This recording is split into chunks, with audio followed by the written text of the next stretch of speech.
The following is intended for mature audiences only. Welcome to the news from La La Land podcast. Yeah! Hello and welcome to the news from La La Land, where three strange siblings will be sharing their story through a variety of things, including pop culture, philosophy, and creative nouns. Oh, God. Oh, we nailed it that time. I won't even have to cut out a super long, awkward pause as we try to decide who says what. Is it philosophy, or what are we covering this week? It's always fucking philosophy. Well, we're covering fucking philosophy. That's true. I'm your host. Should we cover fucking philosophy today? We're getting there. But yes, I'm your host. I'm Sarah Sokol. I'm here with Nick, and I'm here with Steph. Hello. My little sister and my big brother. Greetings. Yeah. So, welcome to episode 10 of Yonder Podcast, you guys. We made it. Woohoo! And we're getting sexual again. Is it? I mean, did it ever stop Celebrate. being sexual? All right, we're upping the ante on the sexual this episode. I'd like to hope that there's at least one dick joke in every episode so far. And I hope that the actuaries out there are keeping track and that someone has a tally somewhere. That's actually a huge demographic for this podcast. Actuary. Well, you may notice that we have Steph with us again. And Why do you sound so upset about that? She keeps showing up to the Zoom meetings, and I don't know. She's an official part of the team now, y'all. She is going to be joining us on a regular basis, possibly replacing Nick eventually if we can, kind of manipulate the situation to that point. But fingers crossed. That's joking. Just force him out slowly, I gaslight him. You'll never No, get you're me. still a part of the podcast. Why would you think we're kicking you out? But could you sit out this one this week? We have a special project just for you related to the podcast this week. Do you know that song, Down by the River? No? Would you like to perform that one for the next 2 hours? That's a joke Dad used to use whenever Nick was going a bit too long and vigorous on the saxophone rehearsing. I have a song for you to play. I was really bad about not catering what I was practicing to the environment that I was in. So if that was my day to practice just scales and long honking notes on the saxophone, that is what I would do. If there was family gathered around, I remember we were on vacation one time with a bunch of Dad's brothers and sisters there. We were in Florida, and I had brought my sax. I don't know how I talked them into letting me bring that. But I couldn't stop practicing those days. And so I wanted to practice, and I asked them for like a basement or something somewhere to put me so I could practice. And they were like, no, we want to hear you play. Big mistake. And I was like, it's not going to sound good. I'm just doing like scales and stuff. No, we really want to hear you play. Well, a one-track mind, non-obsessed kid would have realized that they wanted me to perform something nice for them. And I was like, okay, I guess you could listen to me practice. You just did and your I scales. stood there on the front porch and just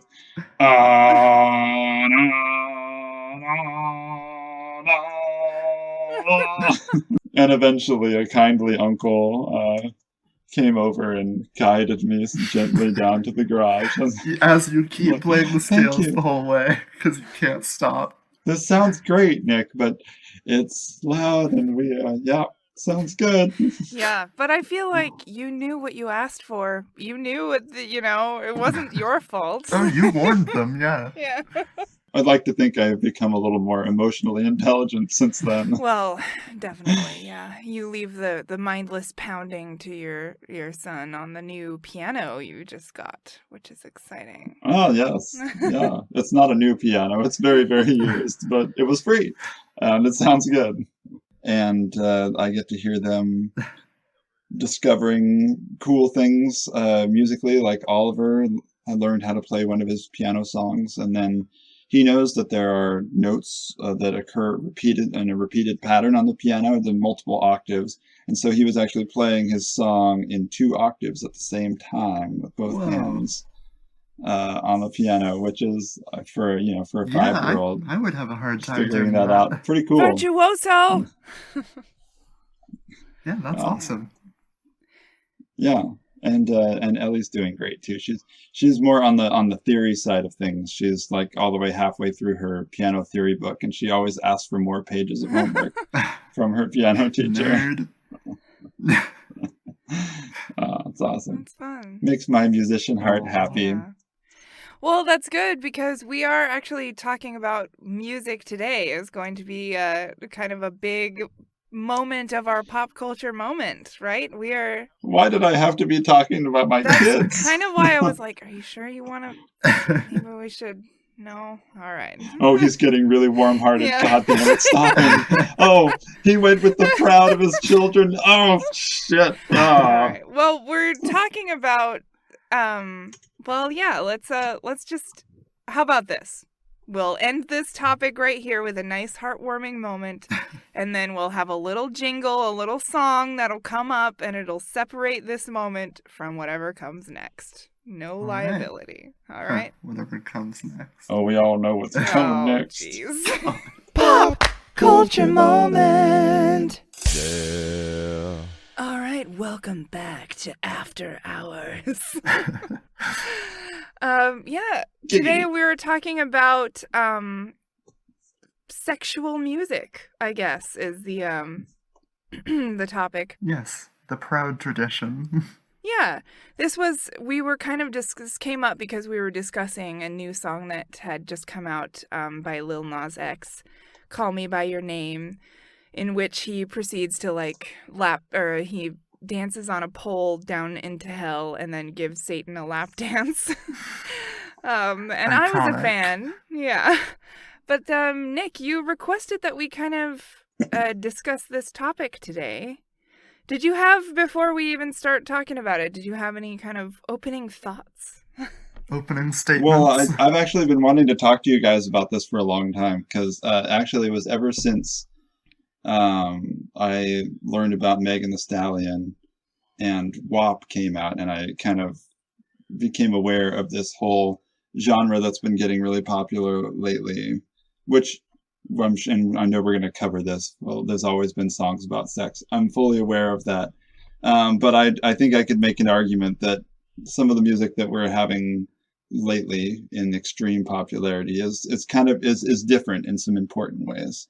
One of those ways is that there's a movement in our culture that I think is sort of celebrating these songs in a way that very and I'm going to use the word hypersexual music of the past, and there always has been music that talked explicitly about sex, but it was always kind of seen a little bit as deviant to have a song like that. But it still is by the same types of people. Sure, yeah, very well could be. I guess now you have like songs like WAP, Wet Ass Pussy, Whoa, by Megan Thee Stallion and Cardi B, that are they're seen as like statements that are moving society in a positive direction, and even feminist statements. And I just was wondering, I'm thoroughly confused on the topic myself. I'll admit that coming into this, I really like the song WAP, and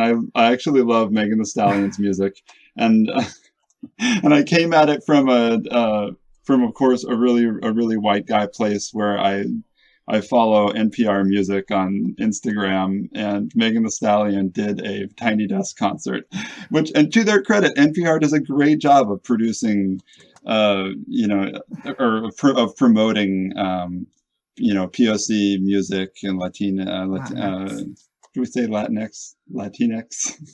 So that's how I found out Megan Thee Stallion. I thought her music was pretty badass, and then WAP came out. And then we were listening to Lil Nas? Yeah. Yeah. But there's no T's in it. Montero? It's just Lil. Little Nas X. Yeah. Who is this new young fellow, Little Nas? And I was thinking, oh, like this is the gay guy version, of what's been going on in the Cardi B universe and Megan Thee Stallion universe also. And so I just wanted to talk about the movement in general. That, like, what do we think about it? You know? Well, I feel like for me, the key distinction is that it's the people who have been, their sexuality has been oppressed that are now the ones who, that's why it's being seen as a positive movement, in my opinion. Like, women have historically been, relegated to this role of not being able to enjoy sex, or like being seen as kind of hussies for having multiple partners, and being required to save their virginity for their husband, and for their husband to educate them in all the things that they need to know, or even on the more strict religious side, that sex is only for procreation. And I feel like women coming out with songs like this are pushing forward feminism in the way that it's all about women making choices outside of what the patriarchy would assign them to, and outside of what the patriarchy is comfortable with. And so even if, that's not every woman's version of feminism, that's not every woman's version of what they want to be, it's those women's version, and they should have the right to express themselves in that way. And I think that's why it's seen as positive, and that's why I see it as positive. But, yeah, and I kind of, I guess, see the Lil Nas song on a similar level, although there is a lot of controversy about that song, of course. Well, okay. Oh, really? There always is. I have a slightly different take on this phenomenon. Yeah, go off. I worry about getting into this topic because I have a history of what I'm now referring to as kill the bourgeoisie moments. Oh. And if I have too many, then it's just going to be public knowledge that I'm a commie. And I'm not sure how I feel about that. Well, you did just say the words, I'm a commie, on a podcast. They'll just take out that sound bite. Yeah, exactly. Yeah, it's not going to take a deep fake to smear you now. Yeah. Okay, so my take is that basically I think that money or wealth has at different times throughout history, it's been seen as like you were supposed to be magnanimous and generous and stuff, and like the worth of all your wealth was assessed by how much you gave to other people and stuff. I mean, there have been cultures that have celebrated that, but there are also cultures, like the one I think we live in, where you're expected not to share wealth, but to celebrate it. So, like, hedonism is promoted for the rich, and there is a whole market of really expensive luxury things for the rich to be hedonists with. They have a whole private market of luxury. And I think that as music has become more spread out across lots of people with technology, with a technology like Spotify or something where anyone can upload a song, and I think with that comes this like hyper polarization of just like a few huge artists that everyone knows the name of, and then millions of other people no one's heard of. And I think those few people get super rich, and it's all about hedonism. And so I think music in general, popular music, has come to embody more and more hedonism. And like, for example, as hip-hop came into sort of pop culture, it was like originally like protest music and, fuck the police, things like that. And as it's sort of progressed and those artists have gotten bigger and bigger, just the few that can make it through, I think it's even more that way. Or like even protest music gets turned into like a celebration of all the women and money that you have and stuff. You feel like that started because them getting rich was kind of a form of protest? Like, you said we couldn't do it, like we came from nothing. That's what I was just thinking. Like, yeah, could you still see that as a form of could getting rich as a person who comes from a a part of society or a part of our culture that has Systemically been disadvantaged. held back from wealth for a long time, getting rich and flaunting it can be seen as a sign of protest in and of itself. So Yeah, okay, I suppose that's true. I get It's just it feels to me less oriented on, a sort of working class resentment of oppression, and it feels more like a focus on the few who make it through and their ability to Yeah. celebrate. Definitely. Their ability to celebrate themselves and their own success. And yeah, I mean, I've had that Which is thought great, sometimes. but if it's only that. Yeah, I mean, not part of hip hop or anything necessarily, but Ariana Grande's songs, where she's talking about how rich she is. Yeah.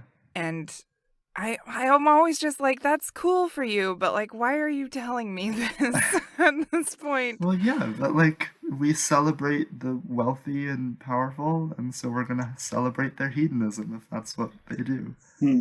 Yeah. Well, you kind of pivoted on us a little bit there, Steph, though, going to you took it straight to economics, which I guess primarily the question for me was a little bit more one of ethics and, Okay. The appropriateness. I don't know if that's not the right word, but let's talk about, this is kind of interesting.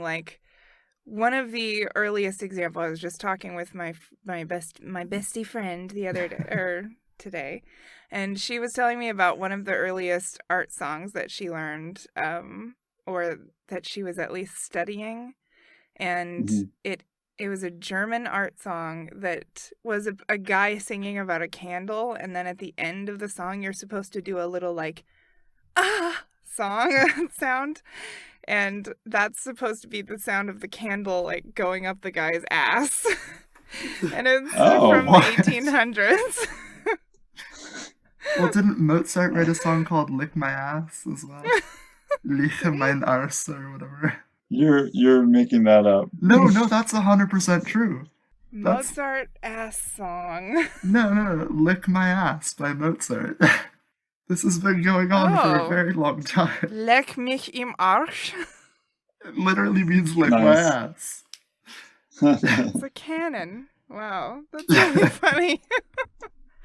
Well, typical. But yeah. It gets even worse, I feel like, when you look at some of the stories from opera, too. Like the story of John the Baptist in Salome, who he gets his head cut off because she performs a seductive dance for her own father-in-law.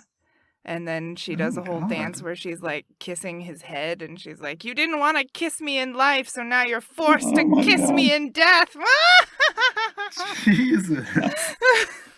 That's kind of amazing. It's the old the 1900s version of a woman seizing control of her own sexuality.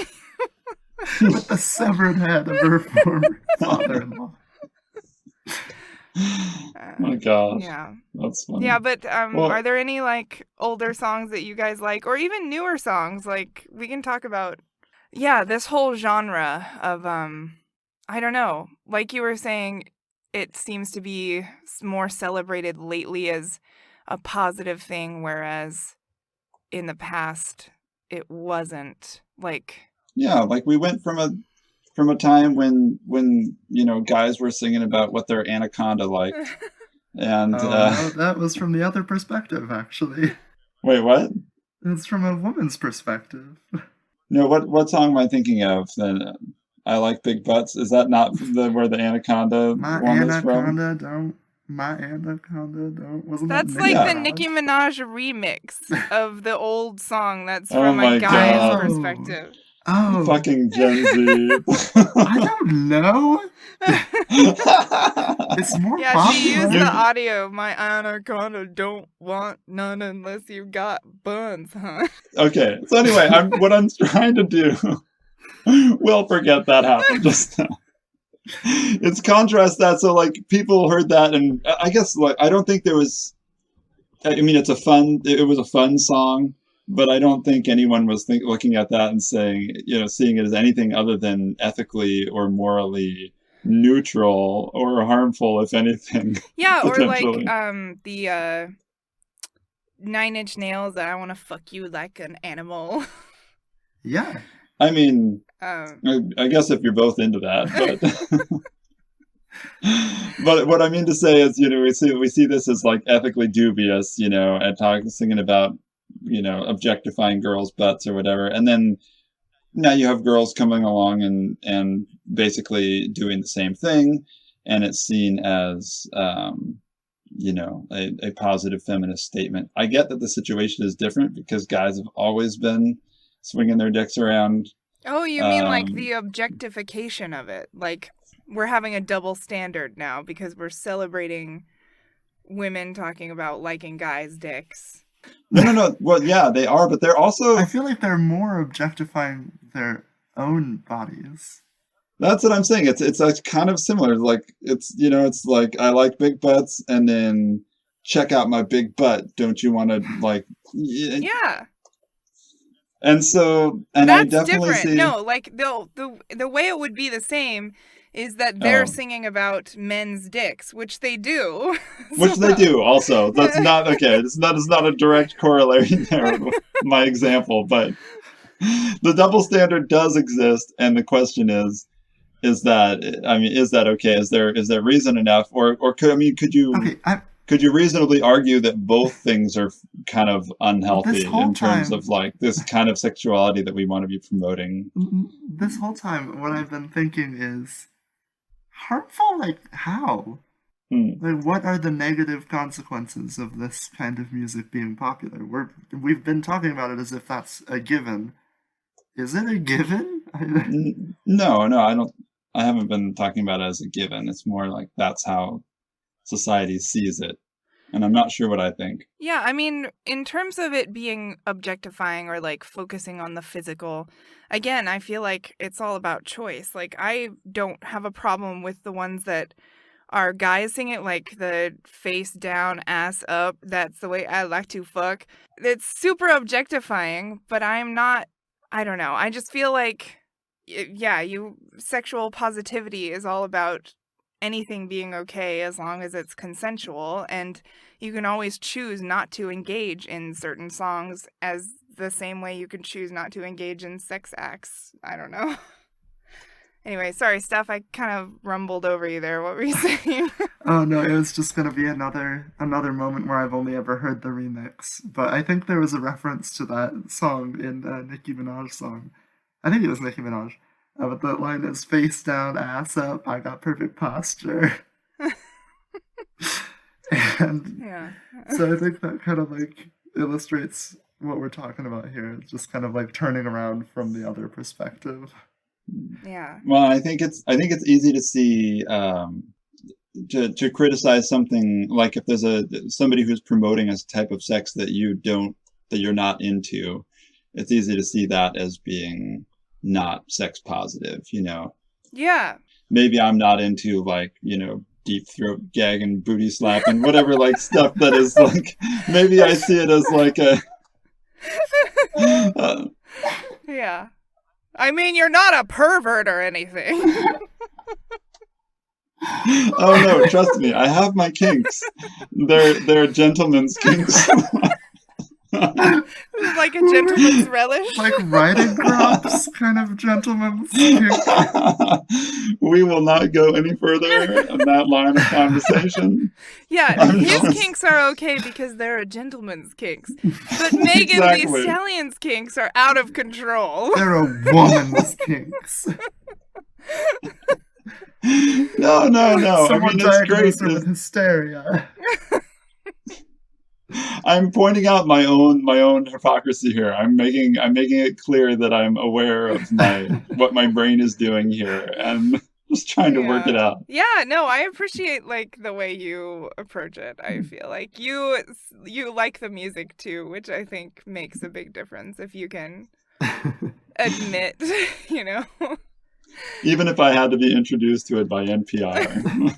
Well, I'm all about sexual openness, so I don't mind it sort of being talked about. Whatever you're into, throw it out there in the world. People also seem to be into it because it's really popular. So Yeah. Wait, are you you're further inviting me to pursue the line of conversation that I just asked us to I'm close? sorry. I'll stop. I appreciate it. Yeah. Well, I feel like we let's see.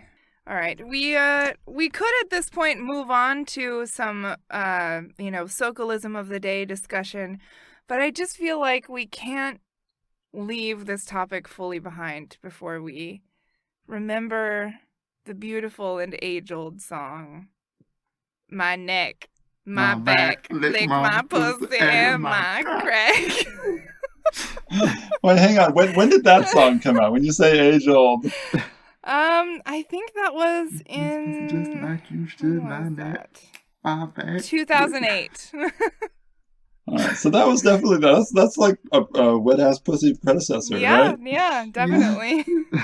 And Candle in the Ass Boy was even older than that. I hope that's the title of that song. Candle in the Ass Boy. Dum, dum, dum. Candle in the ass boy. Best Yeah. superhero ever. Candle in the Ass Boy. I'm ass boy. Candle in the ass boy.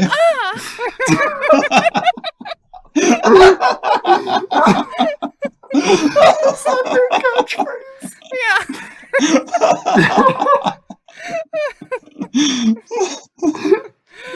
Oh man. Let's light a fire under those bastards. Oh, I also wanted to say, just because I thought this was interesting, not because I think either of you are racist, but I was reading an article. So wait, hang on. That's like the opposite of the starting the conversation as, well, I'm not a racist, but It's not that I I'm think not you're a saying this. racist. But I think we need to have a conversation about racism. No, I was just reading an article about like why there is such a big backlash to songs like WAP or, the other anthems. And a lot of people were saying that people react negatively to like people like Megan Thee Stallion because of race, because Black female artists are like not allowed to express themselves sexually in the same way as like Lady Gaga being vaulted for it, or Beyonce. Well, I guess she never really gets that sexual, I feel like. But take Miley Cyrus as a counterexample here. There Yeah, was a that's true. huge She and controversy Britney over Wrecking Spears. Ball. And Britney Spears, yeah. Like, Free Britney. Women get called Yeah, out I think for it's that all a- the time. Yeah. I mean, there That's could true, be a that's race true, element that's true. there. I'm certainly not the expert there, but to me, like the thing that I mostly see is like a screaming like gender, definitely sexual oppression issue there. Yeah. Yeah. I Of would course, I agree mean, with if you that. go back, if you trace any issue back far enough, you can get to race. But like I think the thing that seems most like relevant is the sex and gender side of it. Yeah, like that's the aspect that they're expressing themselves in. Yeah. That's what. But I think you made a really good point when you led off with actually was just that, or kind of earlier on in the discussion, that objectifying women, we look down on that, but some of the news is like women objectifying themselves is a totally different act, and it has completely different societal implications. But the kind of weird sort of other flip side of that is that if a woman like Megan Thee Stallion objectifies her own body in a song, she sings a whole song called Body and just like talking about how big her butt is and how skinny her waist and big titties, and so she's like, the whole song is just like, check out my hot body. All right. Yeah. And I can tell you, a lot of guys and girls, whoever, are going to watch the video, and what's the point I'm making? I lost my train of thought. People are going to be jacking off to Megan Thee Stallion, so like what does the feminist point of it matter if people are jacking off either way? I'm saying if the guys are still getting turned on by it, it doesn't, like, even though it's like the woman, promoting herself in that way, it still kind of plays into, like, I just feel like the guy wins in both scenarios is what I'm trying to say. It seems Well, I like think the important the man always wins here. You would think so, but why are then some men, especially conservative men, so upset? Like, I literally talked to a man who said that he thought Cardi B should be shot. He said somebody ought to shoot that bitch in the face. Like, he had Whoa. such a strong negative Jesus. reaction to her and her music. And I was like, Yeah. I mean, you're demonstrating why she's so in your face because, like, because you're an asshole. Yeah, maybe that's what it is like, this has been going on in feminism for a long time now, of, women fighting for sexual freedoms. Maybe the reason it's so in your face and kind of aggressive is because it's pushing so hard against something else that wants to get rid of it. And so Yeah. it has to, like, push really hard to stay relevant. That guy that you're talking to goes home and jacks off to Cardi B's. I'm just saying that the man wins all the way around. Yeah. He gets to objectify women, and then women take the power back and objectify themselves. And I don't know, that the guy feels is very like, old-fashioned, that like a woman is having turned on sex by with that too, and then he can decry it as being deviant and, well, at the same time jerking off to it. It's just like, yeah. So I'm apologizing because a in a way. man has an orgasm, he wins? I mean, Does what we should do in life, should that be dictated by whether or not a man has an orgasm out of it? Like, I'm just gonna say that winning for men is the symbol of it's just a symbolic representation of an orgasm. yeah, but that's like victim blaming mentality. That's such a weird place to go. Because Yeah. it's like, Oh, that's it. Yeah, no, you got it. You have a good point there, actually. Think of how many Yeah. men have jerked off to you. You have No, lost. no. You misunderstand it. It's not victim blaming, actually. not It's that not. I'm not saying they're victims. I'm saying it's the same mentality. Woman though. blaming? No, it's different than victim blaming mentality. I'm just saying that the guy, like, when the woman objectifies herself, the man still gets off to it. I'm not saying that makes it wrong for her to do it. I'm just saying that it does seem kind of shitty that the guy continues to win. Not win, but like Yeah. he gets the guess- better end of the stick because he's winning in both But situations. in this then. circumstance, Cardi B is, as Steph pointed out, profiting heavily from her own objectification. She's presenting it in a way that she wants to. She's not an object in a male artist song who's making money off of rapping about random women's asses, you know? Yeah, it feels like the other side of the consent there. Like, in Cardi B's mental process, she's winning because she's making cash off you idiots, and she doesn't give a shit if you're jacking off in your creepy little showers. Creepy little shower fan name called it. Yeah. Creepy little showers. A memoir. Oh, God. How I and my hand discovered Cardi B. Jesus. I haven't actually listened to a lot of Cardi B's music, but I was on a YouTube trail one time, and I watched like 5 minutes of a video of her just talking about her pussy. And she was just like, I got that warm pussy. And she was like, in the car on her phone, just like ranting for like 10, this Yeah. whole video was like 10 minutes long, just talking about how warm her pussy was. Yeah, she was in a Nice. TV show for a while before she became a hip hop artist. And she got or rap artist, I guess, whatever she is. But yeah, her whole storyline in the TV show was that like her boyfriends kept screwing her over and not taking her music seriously. And then finally she left the show and just became like a rap superstar immediately. But yeah, there's a lot of Nice. clips of her from that show that are really funny. Gotcha. Yeah, I don't know if this was from that show or not, but Yeah, could just be from her from real life too. yeah, I really lost the plot it's here. kinda We're awesome. just It talking just seemed about like- Cardi B at this point. Oh and, well, her I'm sorry. life. I just love her.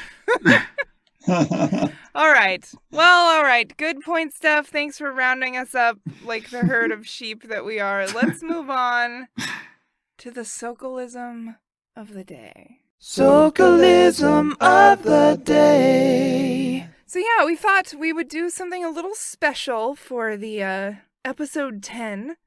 We thought instead of sharing some stories from our past that are real and lame and boring, we would share some stories from a mystical future, or perhaps a world that never existed at all.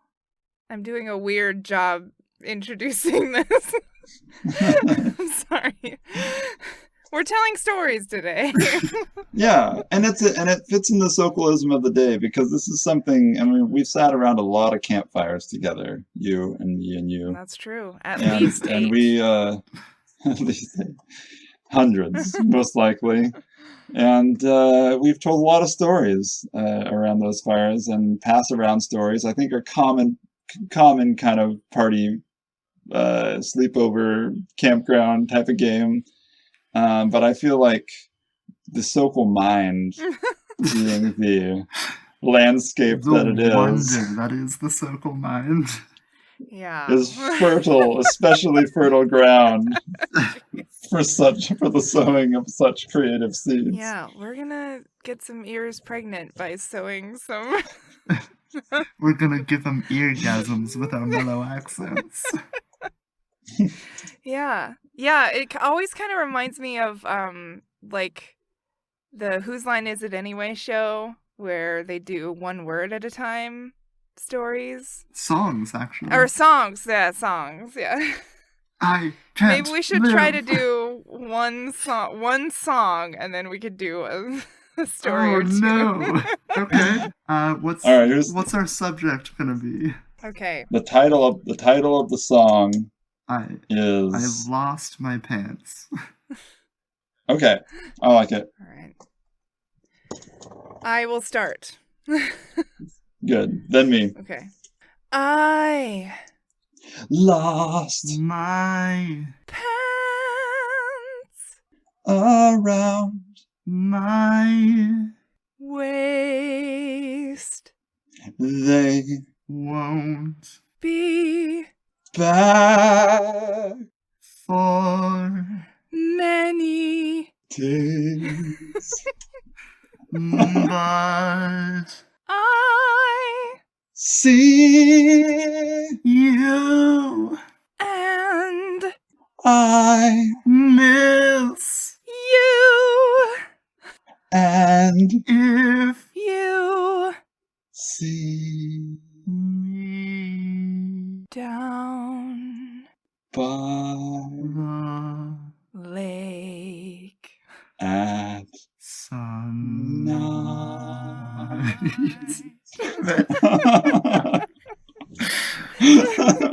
Wait, what word were you singing at the end, Steph? I'll sing sundown. Oh, I was thinking dawn. That's so I sang night. Sundown, night, and dawn. 3 stages. But we all resolved to the same note. nice. That was beautiful. We did the same chord, so okay, that was kind of fun. Yeah. I'm Alright, sure it well- made for a great sonic experience. Sure, let's do a story. Okay. So we'll just do a couple sentences until it feels like either an exciting cutoff point or a natural conclusion, something, whatever you feel. Yeah. And let's try to make it dramatic. You know, voices, sound effects, get the full experience. Yeah. Alright. And I got a few prompts from the internet. Thank you, internet, if you're listening. You're welcome. The internet is always Oh. listening. Wow. Yeah. Stupid robot joke. Nick. Ha ha ha. Sorry, shit. I don't know where this is coming from. We'll have to incorporate that robot character. I am already incorporated. I am the corporation. Oh. Okay. Steph, you start. I was walking down the street one day, one fine Thursday morning, and I felt a strange and powerful feeling of warmth at my back. I turned around behind me, and just in time to see the vanishing form of what I swear was Nicolas Cage disappearing around the corner. And as the feeling of warmth dissipated, I felt, and I thought, breath? Oh, God. That's the thing about this city. Nicolas Cage is always just lurking around the corner. I decide to follow him, see what he's up to, maybe take some notes on a day in the life of Nicolas Cage. As I rounded the corner of the building I had seen him disappear behind, I noticed that the street before me was empty. I thought for a moment I had missed him until I heard the clattering of a manhole cover in the middle of the road. I ran forward to the manhole cover and began pulling with all my might. I couldn't seem to get it off. And that was when I noticed a strange insignia in the metal at the top of the manhole cover. It looked like a fancy NC with runes surrounding it. And as I found myself saying the words, Nicolas Cage is the best actor of all time, I placed my palm face down on the manhole cover. It glowed blue and seemed to move aside of its own accord. I heard choral music in my head as the manhole cover moved aside, and I saw a long hallway completely papered with posters, pictures, autographed movie disc covers. All Nicolas Cage. Before me was a long tunnel, the sewers under the city. There were 4 directions that I could go, pipes leading off each way. I closed my eyes and tried to sense the presence of Nicolas Cage, and finally, my body just seemed of its own accord to turn left and start walking down the tunnel. As I walked further down the tunnel, I could feel that warm, sweet breeze that I had felt at the breath of Nicolas Cage up on the street. And as I progressed down the road, down the tunnel, the scent became overpoweringly sweet, and the warmth was overpoweringly warm, and I felt myself being overcome with a sort of intoxication. The tantric bliss of Nicolas Cage.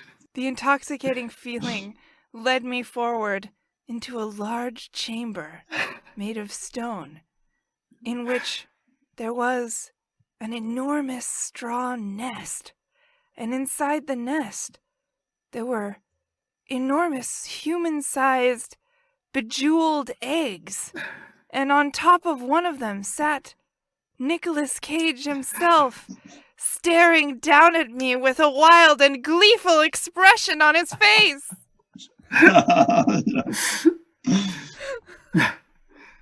And as I walked into the chamber, he held up a torch that he had next to him, and throwing it to one side, watched it ignite, just like in the movie National Treasure. Torches all along the walls lit up, and the entire room was illuminated, and I saw that the nest sat atop a pile of treasure. Ooh! Not only were the eggs themselves bejeweled, but the nest upon which they sat seemed to be encrusted of gold itself. And wondering where this sweet and overpowering scent came from, I saw Nicolas Cage, as he was sitting on the eggs, had a small handheld fan in front of him, and he was breathing into the fan, which seemed to be blowing out and permeating the space. As Nicolas Cage's breath wafted warm and sweet over me, I began to succumb, despite all my hard fighting, to unconsciousness.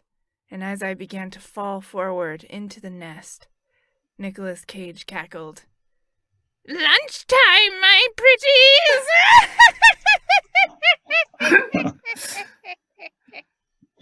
I didn't know how long I was asleep, but as I woke, it was to the feeling of warm lips pressed against my own. Oh, I thought we were ending the story. I thought it was supposed to be a short God. story. Oh, okay, I'm sorry, we're not getting to the dragon part? Alright. There's a dragon? 3.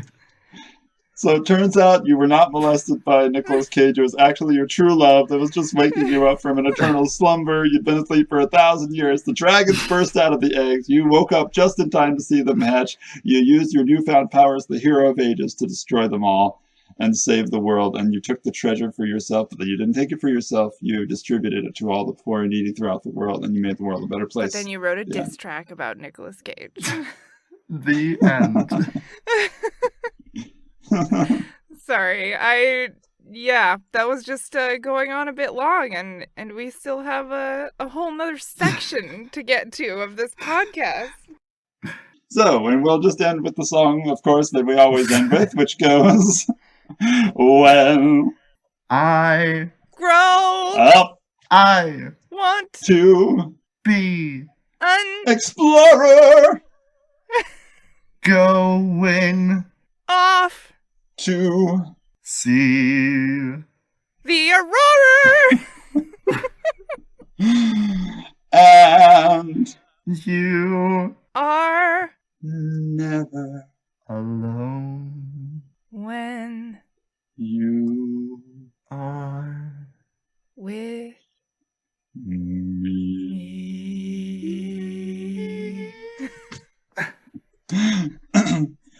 Nice. That's That was cute. profound words there. You're never alone when you're with me.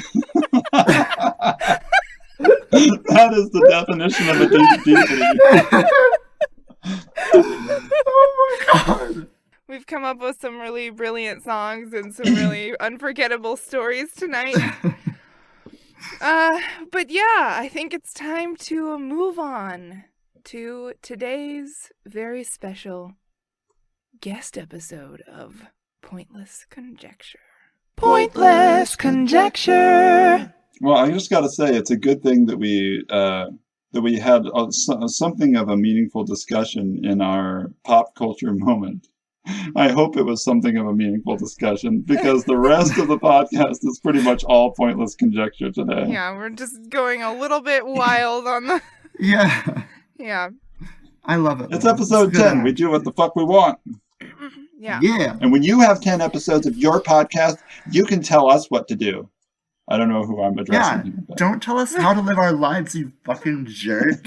Yeah. And actually, if you want to tell us how to live our lives, feel free to leave a comment on topics we could use for the pop culture moment. Or sorry, I think we just insulted them like a lot. I don't think I'm going to do that. Sorry. We'll give you all $20. We will not give you all $20. I don't even have $20. Okay. So today's Pointless Conjecture comes to us with a dramatic short story. Oh, really? From, yes, written by the lovely and talented Emma. Interesting. I can't wait. She says that the lighting has to change dramatically at the beginning of this. So I'm just going to turn off my lamp. How about that? Ooh. Okay, very dramatic. Dramatic music. The lighting wherever you are suddenly changes inexplicably. A strange, deep voice begins speaking. You're walking down the street, just living your life. You're wondering what's for dinner. You're wondering if Scarlett Johansson regrets signing on for a life of being asked if she goes commando under her Black Widow costume. Then you begin to wonder if she goes commando. Then you feel disgusted with yourself for being one of them and decide to turn left, taking the long way home as punishment. It's such a great story. Suddenly, you're confronted by the ghost of Marley. Chains dragging on the sidewalk, jaw held together with a scrap of cloth, the whole 9 yards. Somehow you don't freak out. Instead, you calmly listen as he explains, in an embarrassingly squeaky voice, that you must make a choice. You can continue on your way, do nothing differently, and live your life knowing that you will lose one unknown thing or person that you hold dear within a year, and you can't do anything to stop it. Or you can enter a portal provided by our beloved ghost and complete an extremely dangerous quest in a fantasy realm wherein the laws of physics are not suspended, and if you get injured or killed there, it's permanent. Oh my god. If you complete your quest successfully, you're dropped back into your regular life with no threats hanging over you or your loved ones, and you're sent on your merry way. Good luck. Wow. So much unnecessary detail in that story, but I'm glad it was all there. Yeah. Thank you, Emma. That was amazing. Yeah, so basic question, Marley's ghost offers you a choice, lose a loved one or loved thing in the next year, living life normally, or have a chance to prevent it and possibly be injured yourself or killed. So here I am thinking about Scarlett Johansson's vagina again. Yeah, as you do. Yeah. Just the vagina, though. Not the rest. The rest Yeah, not holds the no pussy interest for me. Specifically, yeah, the vaginal canal. Yeah. This is actually making me really uncomfortable. Yeah, let's Sorry. move on. How did we I hope know? you're feeling guilty now for being one of them. Yeah, thank you, Emma, for putting that in my brain. Yeah, you made him a pervert. Wait, okay, no, it's not perverted to think about vaginas. Oh my god. Can we please move on? We have to give rapid fire answers, each of us. Okay. What do you do? How does it go? I feel like I go for it because I want to see a fantasy world. She said use like Lord of the Rings as a reference. And it would basically be like magic plus seeing New Zealand plus traveling. Plus, maybe there's not a pandemic in the fantasy world, so I can like go to a tavern or something, you know? It's not pandemic that'd be specific. Get awesome. laid for once. No. They don't really specify their pandemics because it's just always a pandemic. It's just plague everywhere all the time. Yeah, exactly. Just assume everyone's sick all the time. You don't remember when Frodo succumbed to the plague and Sam had to take the ring on? Yeah. Is that the stabbing at Weathertop was a metaphor for the plague? You got leprosy. Yeah, definitely. Yeah. Well, yeah, so I think I would go for it just for the adventure of it. And, like, yeah, it would be dangerous. And I would probably be like, can I train up a little bit first? Yeah, I couldn't risk anyone's life who I love. I don't mind losing things, but people very much do. So I'd probably go on the adventure, but also I would really want to, because I actually just asked Masha this. Masha is my wife. Earlier tonight, we were out walking, and I was like, if a portal opened up in front of you and there was like a fantasy adventure waiting on the other side, would you walk through it? And like, my answer was yeah, in a heartbeat. Like, I feel like I spent my whole childhood really wishing that would happen. Yeah. I think, I'm not sure if it's the same for you guys, but just like, suddenly an adventure would appear out of nowhere and you'd be swept off somewhere. So that's all the stories we were into with like Harry Potter and Lord of the Rings and stuff. It's just unexpectedly getting pulled into adventures. Yeah, I imagine for a lot of people the decision here is pretty easy. You're going to lose something you love, or you get to go on an ultimate fantasy IRL adventure. Yeah, and like saying if you die in there, you die permanently is like, that was already the case out here. Yeah. Well, also you could say that about your loved ones, though, is that like whatever was going to happen was going to be a natural experience. It's not because Marley is saying like, I'm going to kill your wife if you don't come with me, you know? It's like Marley is just saying someone's going to die. You could prevent it. Like you could change the course of that person's life, the course of time. I was going to say history, but it would be the future, I guess. The course Change of the the course of future. the future.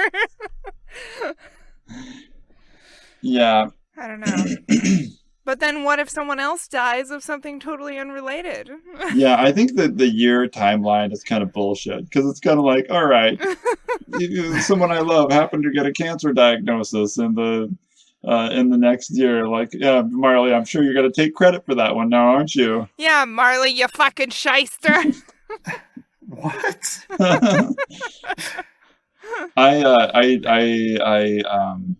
I say no to both options, and I fucking stab Marley in the throat. Oh my goodness. I take the stiletto off my feet. Ghost. But he And rattles I'm his wearing chains at you. high heels, and Oh, okay.